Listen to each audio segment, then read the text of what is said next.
Nous allons lire dans Psaume. Psaume 40, verset 4. Psaume 40, verset 4 ou verset 5 chez certaines personnes.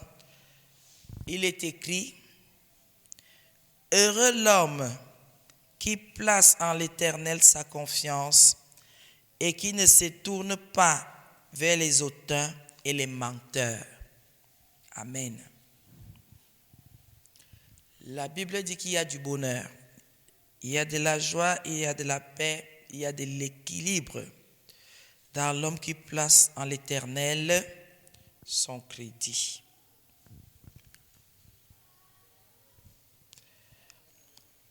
C'est ce que la Bible nous dit aujourd'hui.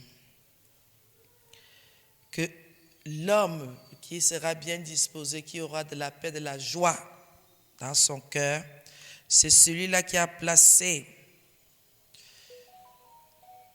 qui est dépendant du Seigneur. Alléluia. C'est celui-là qui croit aux promesses du Seigneur et qui n'hésite pas dans toutes les situations de sa vie parce qu'il est conscient que le Seigneur n'échoue jamais. La confiance. La confiance. Jusqu'à quel niveau pouvons-nous faire confiance au Seigneur?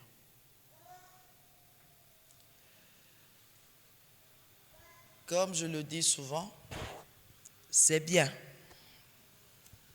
C'est bien de prier. C'est bien de jeûner. Traiter durement son corps. Toutes ces choses-là sont bien. C'est bien de chanter. Mais je vous dirais, c'est encore bien, meilleur d'être très attaché à Dieu. Très, très attaché, d'être pieux. La piété sert à beaucoup. L'attachement à Dieu te permet de manifester sa crainte et de veiller sur tes voies. Tu ne peux pas faire n'importe quoi parce que tu as confiance, parce que tu sais que tout ce qu'il a promis, il va accomplir cela dans ta vie. Et tu n'as pas besoin de promener des regards inquiets. C'est une valeur sûre. Notre Dieu est une valeur sûre. C'est pour cela que quand nous sommes hésitants, quand nous doutons, quand nous commençons à poser des actes qui ne glorifient pas notre Seigneur, c'est un manque de confiance. C'est un truc qui déstabilise tous ceux qui sont dans la foi. Il faut avoir confiance. Il faut croire que ce qu'il dit est vrai et déposer toutes nos attentes en Christ.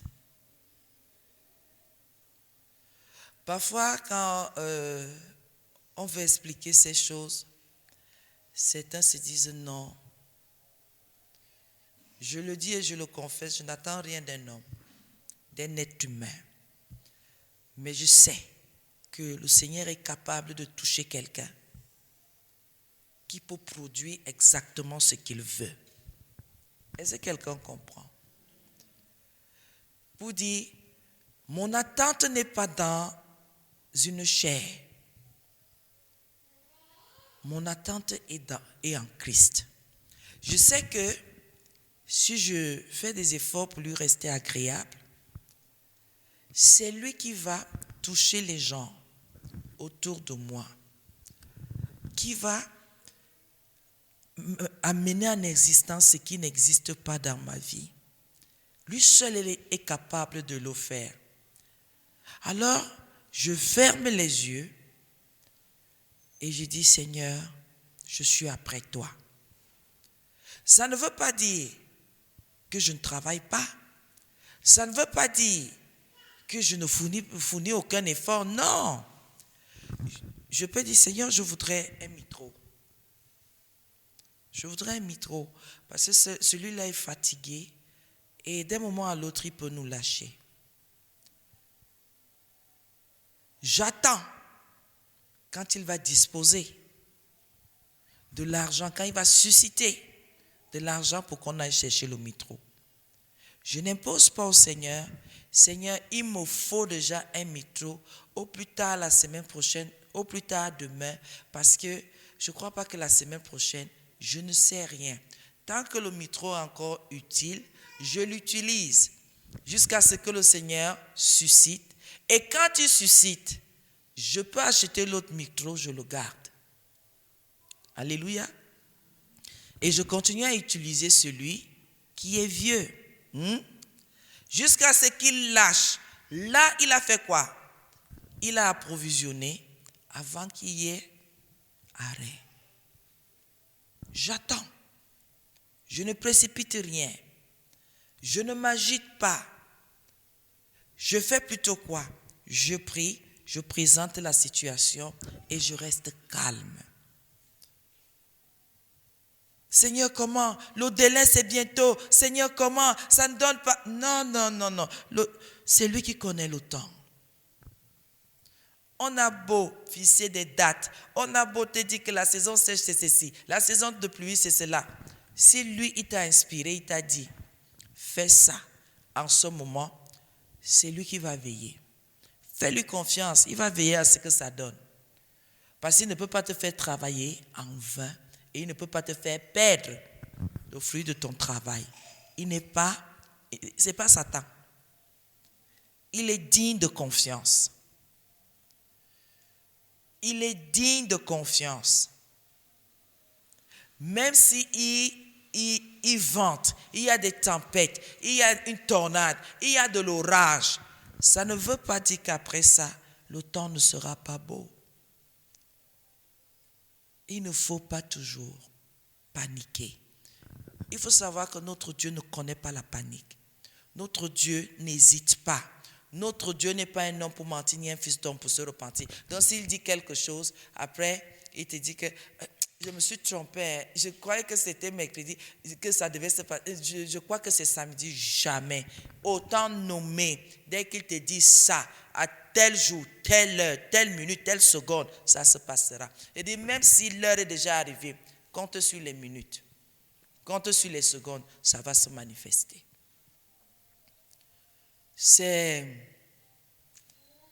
une façon de voir les choses que l'être humain n'aime pas. Le diable est venu s'aimer dans notre chair l'impatience, la peur, la panique. Ce qui fait que quand le temps, on commence à voir le temps s'écouler, on devient agité, on s'inquiète. Alors que la Bible dit, ne vous inquiétez de rien, n'est-ce pas? On doit s'inquiéter de rien. Vous savez, la parole de Dieu est venue pour apaiser les gens, pour nous apaiser. Bien-aimé, quand tu t'inquiètes, ça change quoi? Asseyez-vous un peu, vous me dites, ouais. Le ouais, là, change quoi? Si tu restes calme, n'est-ce pas, tu préserves ta santé physique? N'est-ce pas, tu préserves ton cœur? N'est-ce pas, tu préserves ta foi pour que la mauvaise pensée ne vienne pas te toucher? N'est-ce pas, tu restes en prière? Et ce ouais est une prière. Et parfois, dans l'inquiétude là, tu entends quelqu'un dire, Seigneur, c'est... Non. Il est le Dieu qui répond aux prières calmes. C'est pas la peine.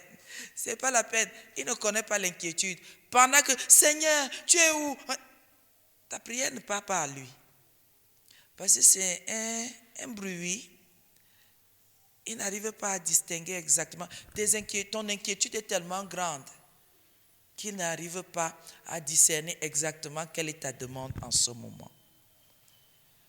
Si les chrétiens pouvaient comprendre que attendre quelque chose de quelqu'un, c'est apprendre à être patient, à savoir attendre sans gémir, sans s'inquiéter, sans être agité.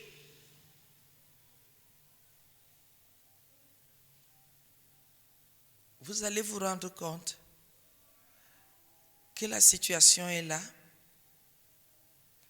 Au lieu de rester calme, vous vous êtes agité. Après la situation, le résultat que vous attendez donne. Mais vous avez déjà confessé quelque chose qu'il ne fallait pas.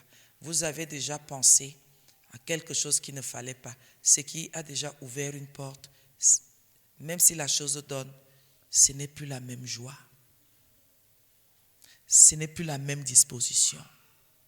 C'est déjà quelque chose d'entamé, de bizarre.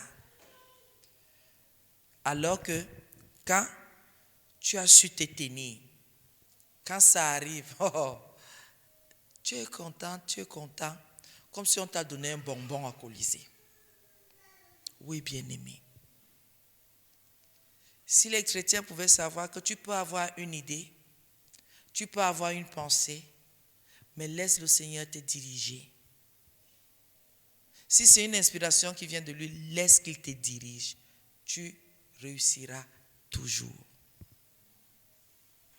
Il ne faut pas donner accès au diable.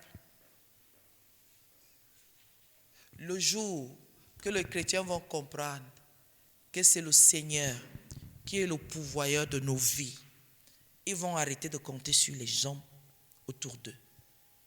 Quelqu'un peut avoir tout ce que tu veux, en abondance, mais son cœur reste fermé envers toi. Il ne fait rien pour toi.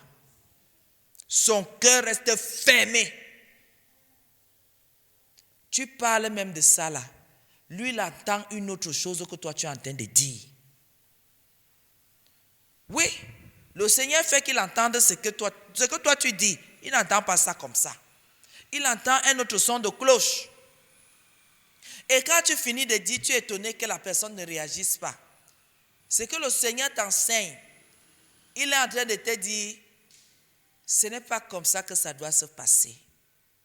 Laisse que je me manifeste. Maman n'est pas pour te sauver, mon oreille dure pour entendre, voilà. Pour dire à quelqu'un quoi? Ce n'est pas parce que tu es allé t'asseoir près de quelqu'un, tu as bavardé, tu as appelé que ça se passe. Parfois, on peut même recevoir des choses maudites, des choses souillées, des choses où quelqu'un vient te donner avec regret, il a même déjà parlé dessus. Alors que vous allez voir quelqu'un arriver. J'ai entendu, tel était chez moi, où ton téléphone sonnait. Comment tu vas? Il y a tel qui était chez toi là-bas qui est venu ici, qui est venu me dire telle chose. Est-ce que ça va déjà? Non, ça ne va pas encore. Bon, je te fais un OM. Je te fais un mobile. Est-ce que c'est toi qui allais dire? Le Seigneur a envoyé quelqu'un à qui tu as parlé, n'est-ce pas? A guidé les pas de la personne pour aller parler à l'autre, n'est-ce pas? Voilà l'autre qui vient sans que tu aies parlé directement à cette personne et qui vient se manifester. Il vient manifester ce que Dieu t'a promis. Il vient te donner. Alléluia. Personne ne peut être à la place de Dieu, celui qui sait. Et il sait pourquoi il utilise cette personne. Alléluia. Chaque chose que le Seigneur fait dans notre vie, il sait pourquoi il le fait. Il veut te donner un enseignement. Il veut t'éclairer. Il veut enlever l'ignorance et l'aveuglement. Il veut que tu comprennes. Il veut te donner une leçon. Quand un chrétien n'a aucune attente, il n'attend rien du Seigneur, c'est étrange. C'est pour cela que quand l'impatience vient, quand la convoitise vient, quand la cupidité vient, ça vient nous frapper, on ne peut pas résister.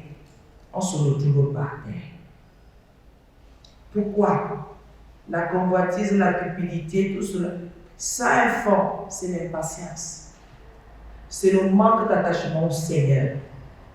Si, quand tu regardes tout en disant, Dieu est vivant, s'il veut que cette affaire arrive à ma vie, il va s'en occuper. Parfois, on entend les gens parler comme ça, ça veut dire quoi? Bien-aimé, c'est parce que tu sais à quelle autorité tu appartiens. qui agit dans ta vie. Tu sais que ta vie ne t'appartient plus, ce n'est plus à toi de prendre les décisions. Un genre là, c'est le Seigneur qui doit t'inspirer. C'est lui qui prend les décisions et il vient te dire, voilà ce que tu as à faire. Mais quand on donne ce genre d'enseignement, non, voici les pasteurs qui rendent les gens feignants. Non, il y a une réalité.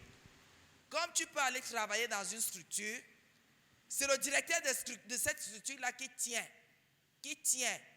tes moyens financiers entre ses mains. Peut décider que ce mois, on diminue ton salaire. Ce mois, on te donne un cadre. Ce mois, on fait ceci. On coupe même. Ils n'ont pas d'explication à te donner. N'est-ce pas, tu attends après ton employeur. Chaque fin du mois, non? Tu attends après lui, non? Tu travailles 30 jours. Tu as une attente. C'est que ton salaire vienne parce que tu as fait 30 jours, n'est-ce pas? Mais pourquoi les chrétiens disent qu'ils ont foi en Christ, mais leur foi n'attend rien du Seigneur? Oh, j'ai un problème là. J'appelle ma grande soeur, j'appelle mon frère, j'appelle ma tante, j'appelle papa et maman.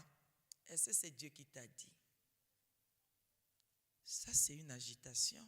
Ça, c'est l'impatience. Qui t'a dit que les autres sont disposés à t'aider? Qui t'a dit qu'eux-mêmes, ils n'ont pas leurs problèmes? Vous n'avez jamais pris le téléphone un jour, vous appelez quelqu'un pour lui expliquer les problèmes. La personne vous explique pour vous cale dans votre ventre. Vous n'avez jamais eu ça? Allô? C'est bien comme tu appelles. Même le crédit, je n'avais pas. Ouais, ici, alors c'est grave. Ça fait 2 jours qu'on n'a pas mangé. Toi, tu es sûr que c'est ton sauveur là-bas. Ton problème reste dans ton ventre, ça fait corotte. Tu n'as rien à dire. En plus de ça, voilà ton petit crédit qu'on finit. C'est maintenant la personne qui t'a pris en otage. Je t'ai dit, l'autre, tu te rends compte, l'autre était couché, ça fait 5 jours. Dès qu'elle commence à se relever, l'autre tombe. Je t'ai dit que, même pour aller au boulot, si je t'ai dit, je quitte à 5 heures, ma soeur. Toi-même, tu commences que, Asia,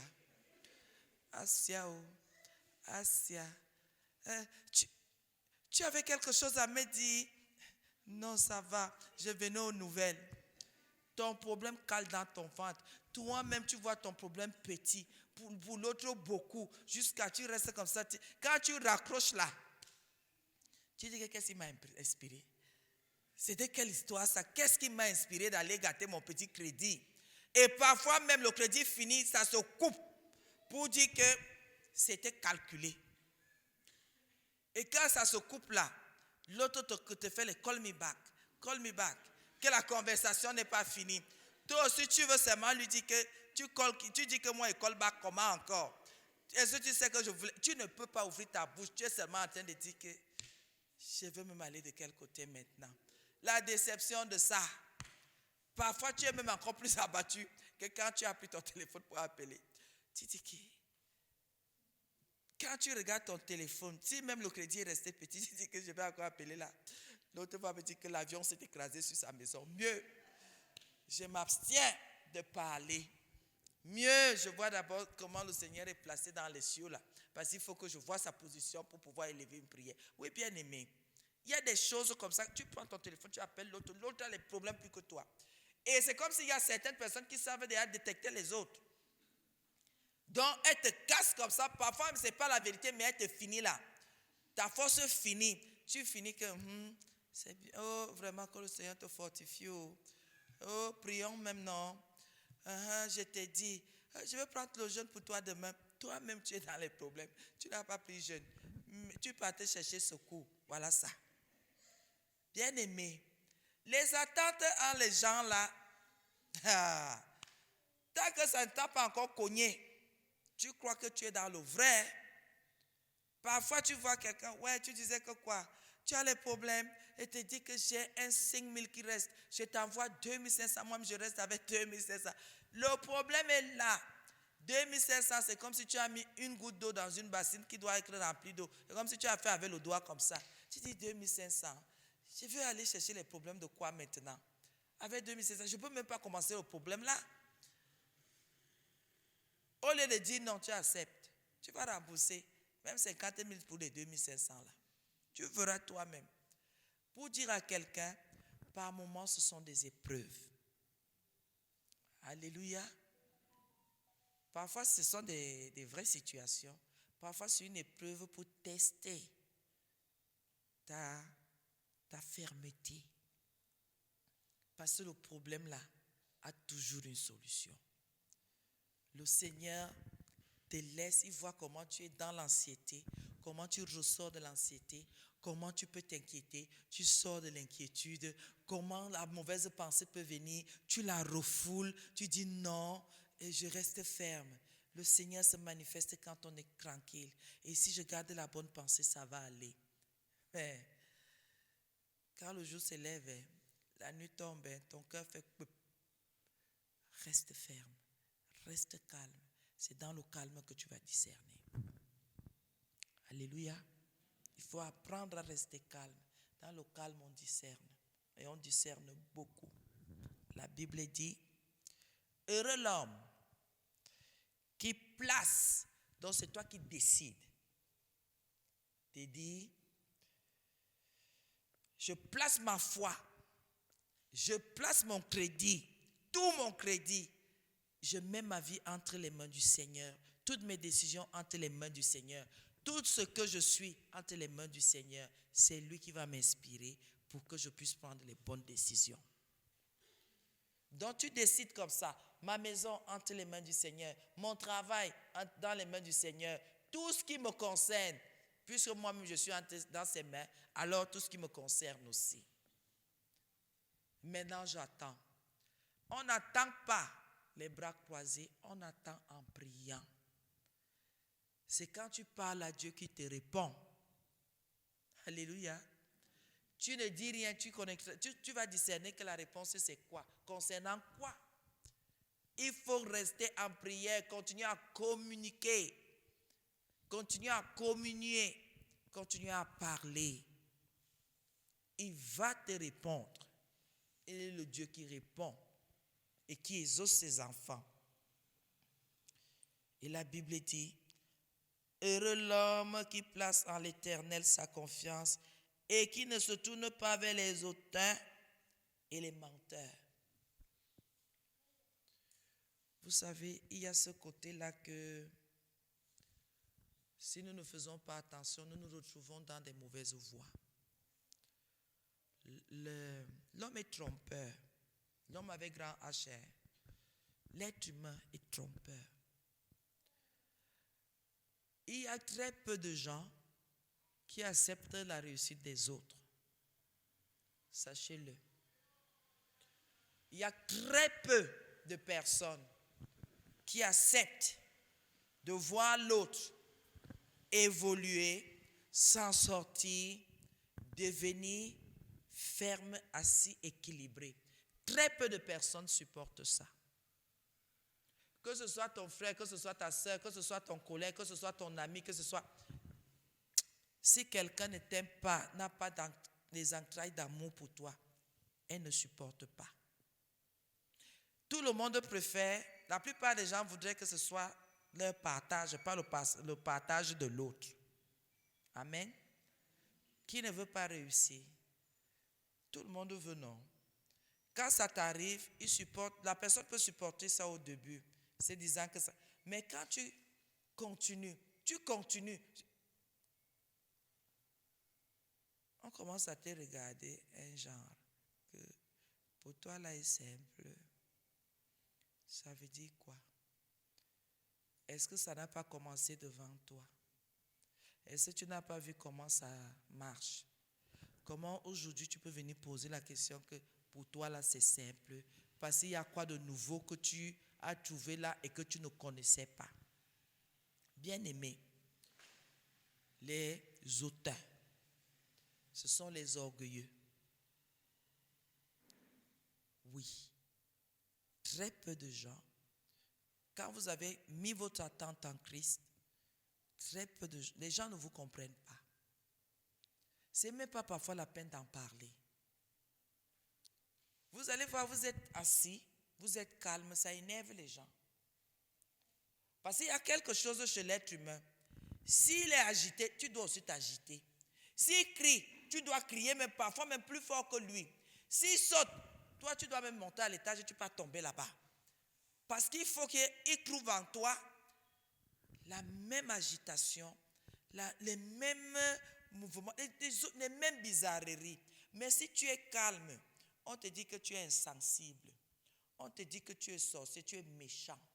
On te dit, alors que ce n'est pas dans l'agitation qu'on peut discerner quelque chose. Et les auteurs, les orgueilleux, ne sont pas heureux quand ils mettent leur confiance en Christ. D'abord, ils ne supportent pas ça. Leur confiance est en eux-mêmes. Ils comptent sur eux-mêmes, sachant que si il ne peut pas, il aura de l'influence sur quelqu'un qui va le faire pour lui. Vous savez ça? C'est pour cela qu'il ne faut pas s'asseoir sur le banc de moqueurs. Tous les moqueurs sont les arrogants et les hautains et les orgueilleux. Il ne faut pas toujours... Vous savez, il y a quelque chose dans l'amitié. Vous qui avez les amis, je vous ai toujours dit que dans une amitié, il y a une personne qui domine et l'autre qui est assujettie. Je parle de l'amitié, hein. Il n'y a pas une amitié égale. Observez très bien vos amitiés, vous allez voir que quelqu'un vous commissionne.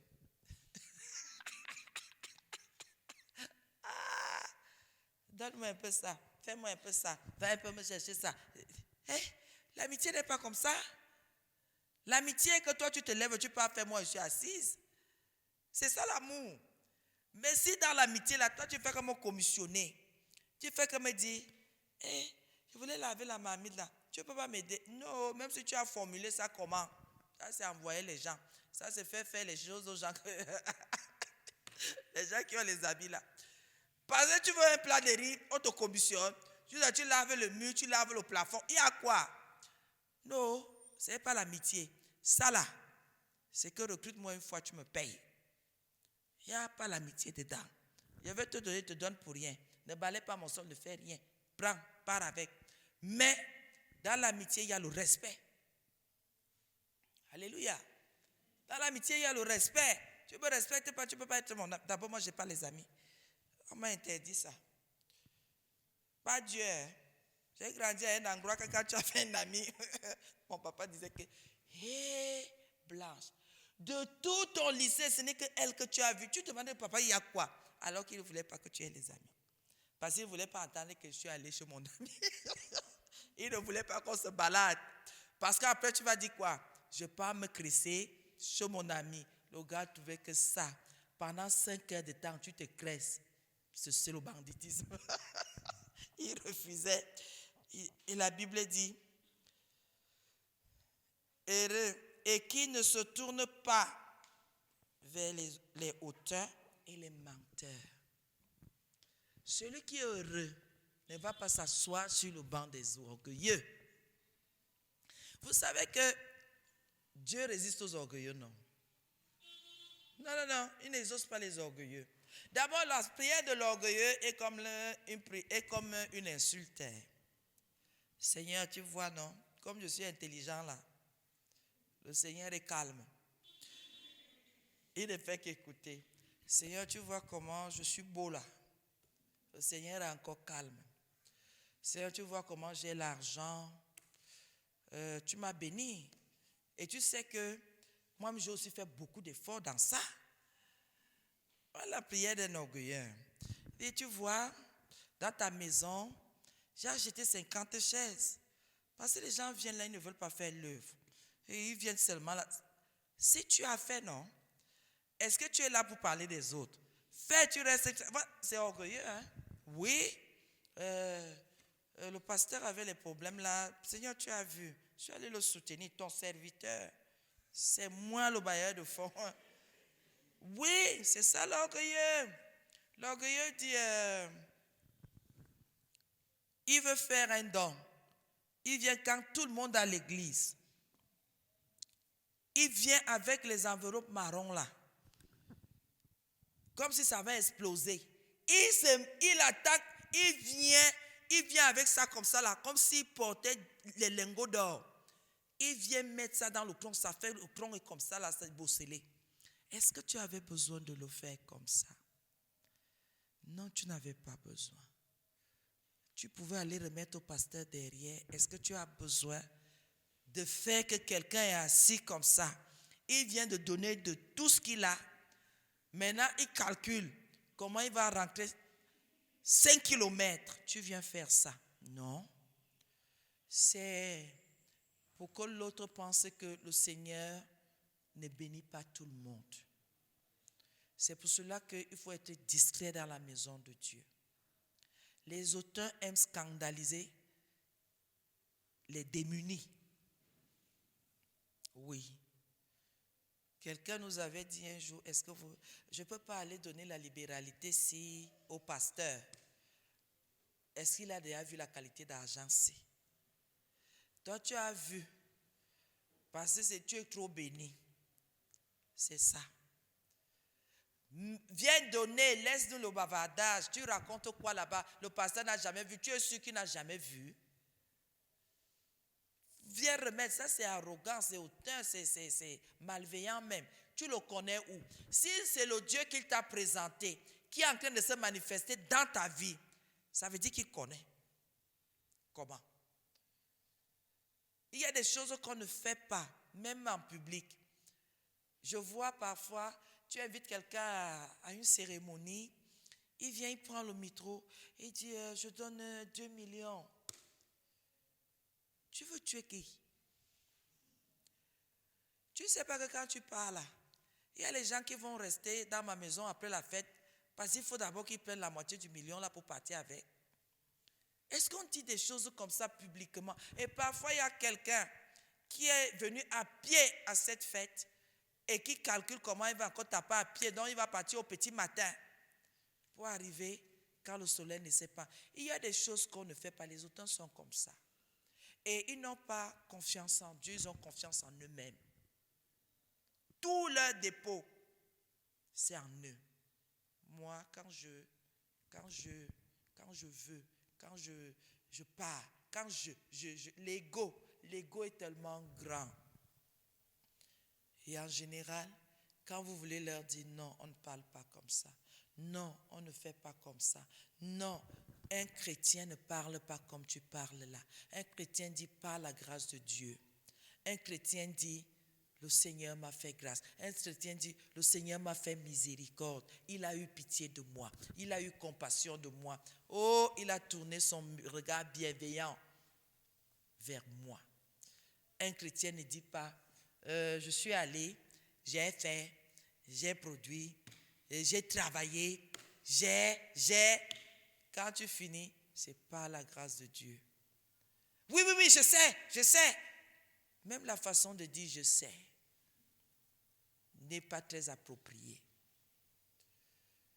On ne se tourne pas vers les orgueilleux, les auteurs et les menteurs. Les gens qui viennent te dire là que c'est écrit, hein, tout est grâce. C'est écrit dans la Bible. Mais qui te disent que tout est grâce, là veut dire que tu ne dois même pas te sanctifier, même une seconde. Tout est accompli. On dit, on est d'accord, non? Tout est grâce, c'est vrai. Mais on peut aussi recevoir cette grâce-là en vain. C'est aussi écrit, non? Comment tout est grâce, mais on peut recevoir la grâce en vain? Ce n'est pas une contradiction. C'est pour dire, il faut savoir recevoir les choses avec action de grâce. Avec les dispositions de proclamer, de crier que Dieu est grand, que toute gloire revienne au Seigneur. Alléluia. Bien-aimé, tant que tu n'as pas souffert pour l'évangile, tant que tu n'as pas souffert dans ta vie, tu n'as pas encore commencé avec la foi. Tu n'as pas encore commencé. Tant que tu n'as pas encore été blessé au plus profond de toi-même par les gens qui ont fait figure d'exemple dans ta vie, tu n'as pas encore commencé l'évangile. Tant que le Seigneur ne t'a pas encore montré la cupidité, la méchanceté de quelqu'un que tu aimais tellement, alors que la personne te manipulait ou te faisait des choses bizarres. Tu n'as pas encore commencé. Ceux qui ont déposé toutes leurs attentes en Christ, ce sont ceux qui ont vu ces choses-là, qui les ont supportées. Ce sont ceux-là qui sont attachés à Dieu. Tant que tu es en harmonie, tu ne sais pas qui est qui, tu ne peux pas t'attacher au Seigneur. Tu ne peux pas. Parce qu'il y a toujours un confort, un réconfort, une partie de toi qui dit, voici mes gens. Même quand tu as vu, ce sont toujours tes gens. Hein? Alléluia. Mais maintenant, tu les aimes de l'amour pur de Dieu. Tu les supportes, tu les aimes avec leurs défauts, sachant qui ils sont. Il n'y a pas pire dans ce monde d'aimer des gens, d'être attaché à des gens qui ne t'aiment pas et qui te veulent du mal. Je prie toujours que tout le monde connaisse ça très tôt pour qu'on puisse être de bons disciples de Christ. Ce n'est pas pour rejeter les gens, non. Je ne le dis pas pour que tu saches, tu commences à fuir les gens, non. C'est là où tu vas connaître, tu vas apprendre à aimer. Que tu sais que si je laisse mon verre, tel peut m'empoisonner. Si je suis discrète, tel autre peut me couper le tendon. Mais tu viens avec le sourire aux lèvres. Bonjour, bonjour, comment vous allez? Et tu es sincère, tu t'assois. Dès qu'on te dit tu bois, non, je n'ai pas soif. Tu fais comment? Tu manges? Non, ça va. Je suis pas, mon ventre là me dérange. Mais tu es là. Tu es tranquille. Tu ne commences pas. Quoi? Pourquoi vous finissez avec moi? Je vous connais, non? Non. Dès que tu as cette bonne disposition, tu as gagné. L'amour de Dieu t'a touché. Et ça veut dire quoi? Tu vas plus t'attacher au Seigneur parce que tu sais que c'est lui qui va te préserver dans toutes ces situations-là. Que même si, et quand quelqu'un va commencer, on t'a encore dit quoi là-bas, à l'église, qu'on veut te tuer, tu souris seulement. Tu dis, ça commence comment là maintenant? Qu'est-ce que tu es en train de dire là? Est-ce que je suis obligé de manger? Est-ce que je suis obligé de boire? Tu es sûr que je ne suis pas à jeun? Mais tu dis alors, ça va changer quoi? Ça ne va rien changer. Pourquoi toi tu fouilles? Non, il fallait nous expliquer. Pourquoi ça t'agite que je ne mange pas et que je ne boive pas? De toutes les façons, quand mon heure va arriver de manger et de boire, je veux le faire. Tu sais que l'heure là ne va jamais te trouver là. Oui, parce que il faut savoir avoir les dispositions de personnes heureuses attachées à Dieu. Une personne qui est heureuse, même quand tu viens avec les problèmes, la personne regarde, elle recule. Elle sourit, elle recule. Est-ce qu'elle est obligée d'entrer dans les problèmes? Est-ce qu'elle a besoin? Non. Mais ne te tourne jamais, en tant qu'enfant de Dieu, ne te tourne jamais vers les auteurs et les menteurs. Tu sais que quelqu'un ment. Et tu cautionnes. Ne cautionne jamais ça. Ça fait quoi? C'est un manque d'attachement à Dieu. Résistez juste un peu de temps. Vous allez voir, le diable ne va plus vous troubler. Le diable peut toucher n'importe qui pour venir te faire te tourner vers les auteurs et les menteurs. Bien-aimé, que ce soit ton enfant, ton épouse, ton époux, d'abord, ce que nous cautionnons, les mêmes gens vont nous faire ça. Il ne faut jamais te tourner. Dès que le menteur dit, tu dis que c'est le mensonge, ce que tu dis là n'est pas vrai. J'étais là. Voilà ce qui s'est passé. Ou, pendant que le menteur fait sa chose, il te prend à témoin, tu lui dis, ne prononce pas mon nom. Ne prononce pas mon nom. Je ne veux pas témoigner, ne prononce pas mon nom. Pour lui dire que si je témoigne, je vais dire la vérité. Vous allez voir, une fois, deux fois, le menteur cherche toujours. N'est-ce pas, tel était là, Blanche était là, non. Tu ne fais que faire. Le jour qu'on dit que oui, Blanche, je dis la vérité, je ne serai jamais plus ton témoin. Dès que tu vas déballer la tarte, la personne va dire que il y a des gens qui peuvent manger avec toi, les Judas. Ça ne fait rien. Je ne suis pas Judas. C'est toi qui veux me faire ancré dans quelque chose que moi je ne connais pas. Il ne faut pas cautionner le mensonge.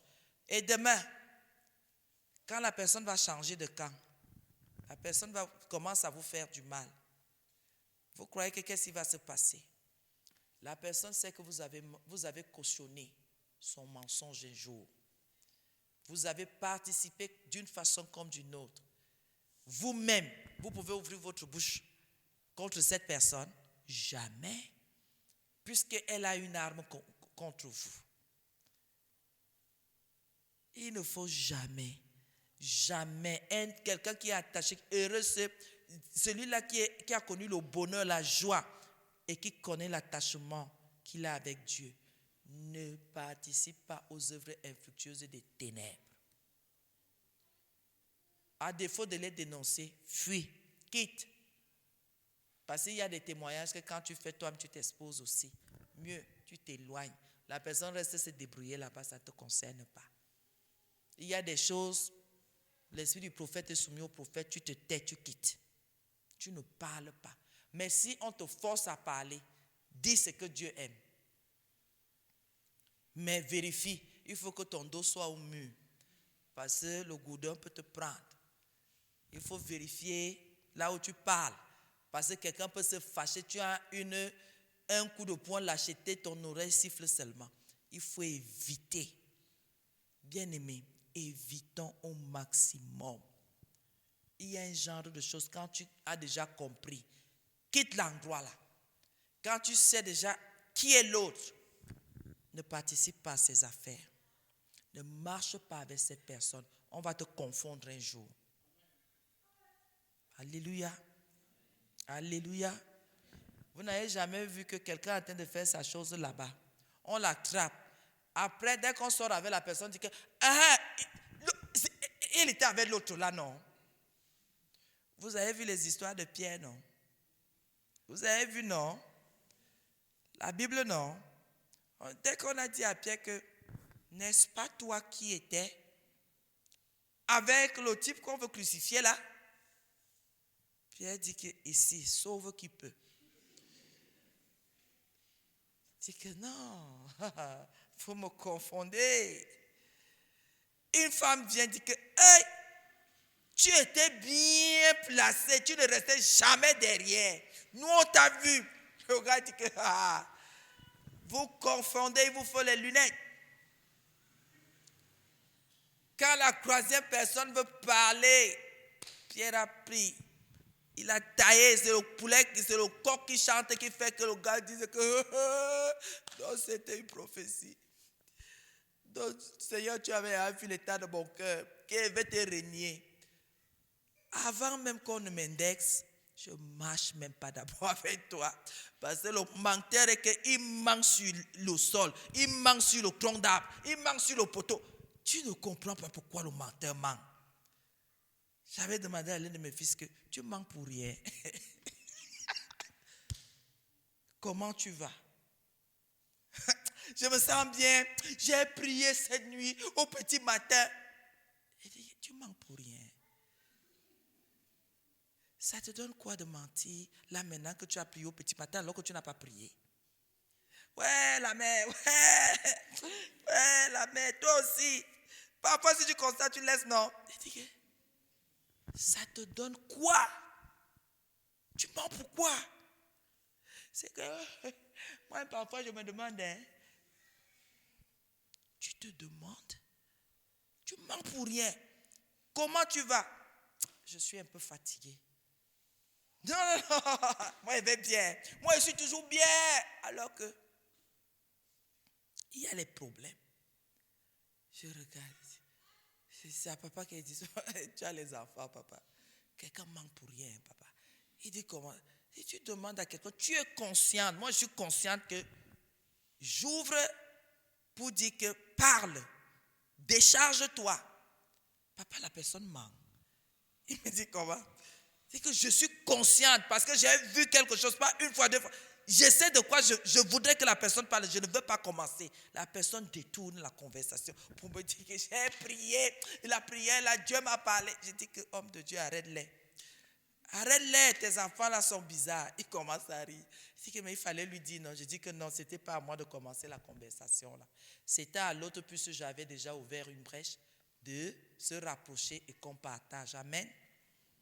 Que quelqu'un ne se tourne pas et gardons fermement notre confiance.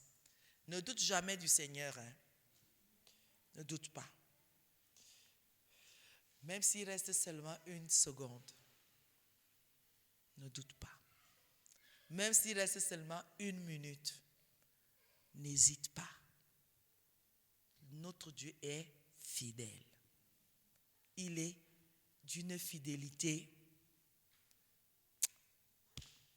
et il est aimable. Il est tellement bon. Moi je dis, je ne peux jamais témoigner. Je ne peux pas faire de témoignage. Pourquoi? Il y a tellement de choses que tu ne sais même pas ce que tu vas dire, ce que tu ne vas pas dire. Parce que tu ne sais même pas qu'est-ce que tu as fait.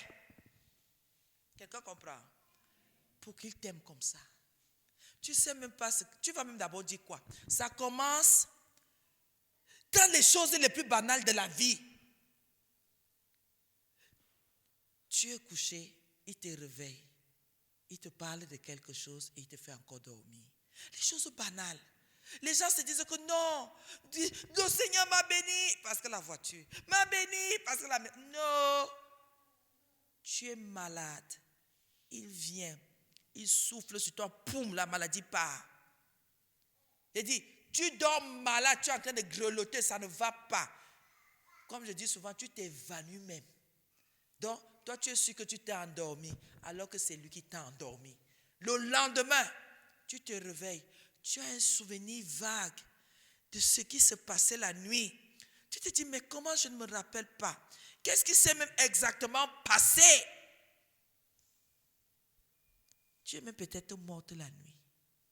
Il t'a ressuscité. Tu es seul à dire, j'avais tellement mal, je souffrais tellement. Comment ça se fait que j'étais dans une douleur atroce et je suis partie?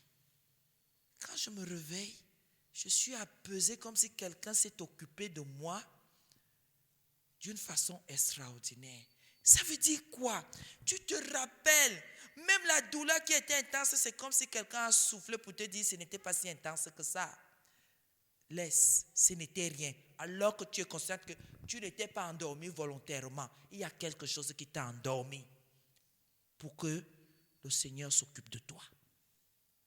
Tu es consciente que quelque chose s'est passé.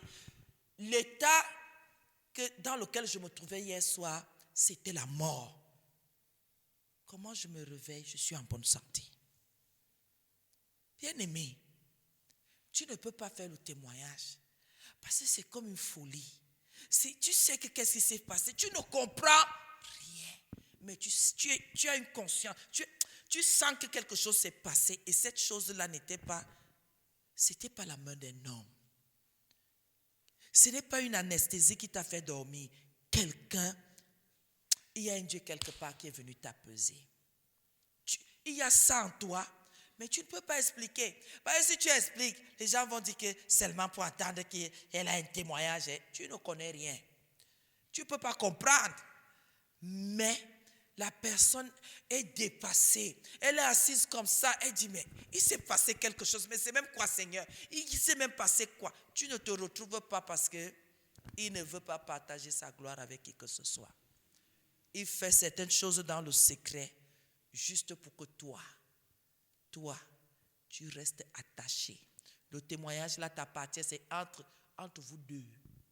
Il ne faut pas l'autre dedans. Même le vent est passé. Tout s'est arrêté quand il a commencé. C'est entre vous deux. Mais vous allez voir quelqu'un, non, comment Dieu ne m'a pas donné ça? Dans les petites choses, il se manifeste. Dans les grandes, dans les moyennes, il se manifeste. Et c'est seulement dans les grandes que toi, tu vas reconnaître qu'il s'est manifesté. En tout, dans tous les domaines, dans la plus petite chose, la plus banale que toi, les hommes vont trouver, lui va trouver que c'est important qu'il se manifeste pour te garder, pour que votre attachement soit éternel. Mais quelqu'un va te dire, non, Aka, même ce que tu peux faire, tu dis que c'est lui qui fait tout dans la vie de ses enfants. Je dis tout. Que personne ne vienne vous susciter de l'orgueil en vous pour vous dire, même ça tu pouvais faire, non. Même si c'est toi que tu as fait, c'est lui qui a produit le vouloir et le faire. Que personne ne vienne s'aimer l'orgueil dans votre vie. Puisque nous lui avons donné, non. Je lui ai donné ma vie. Alors c'est lui qui fait ce qu'il y a à faire. Quand il veut même que je fasse quelque chose moi-même, il m'inspire, il me fortifie et il me dirige. Alléluia. Que tout le monde, que nous soit vraiment bénis. Hein? Est-ce qu'il y a des questions ce soir? S'il n'y a pas de questions, nous allons rendre grâce à Dieu. Nous allons lui dire merci. Au nom de Jésus, nous sommes en prière. Éternel, mon Dieu, mon roi, nous te rendons grâce, te disons merci. Merci Seigneur pour la confiance que tu as fait grandir en nous. Merci pour la foi, la foi, la foi. La foi qui est la ferme assurance des choses qu'on espère, une démonstration de celles qu'on ne voit pas. Oh, les choses que nous attendons, Seigneur, notre attente, l'attente de l'accomplissement de tes promesses dans notre vie, Seigneur, mon Dieu, mon roi. Manifeste-toi encore, affermis nos pas dans cette marche que nous avons avec toi. Seigneur, donne-nous de ne pas nous inquiéter, donne-nous de ne pas hésiter, donne-nous de ne pas douter, donne-nous de toujours avoir notre regard fixé sur toi, Seigneur. Aucun homme ne vienne nous troubler, aucune nature ne vienne nous troubler. Tout ce que tu as créé, Seigneur, ne vienne nous influencer. Seigneur, bénis ton peuple. Oh Papa, parle à ton peuple à travers les rêves, les songes et les visions. Et tends ta main de miséricorde et d'amour dans les maisons de tout le monde. Seigneur, que chacun d'entre nous élève une prière ce soir dans sa maison et prononce une alliance nouvelle, Seigneur mon Dieu, mon roi, avec toi, pour la gloire de ton nom. Seigneur, continue à te manifester, continue à te montrer à ceux qui te cherchent et que toute gloire te revienne. Au nom de Jésus, nous avons prié. Amen. Soyons bénis, bien-aimés.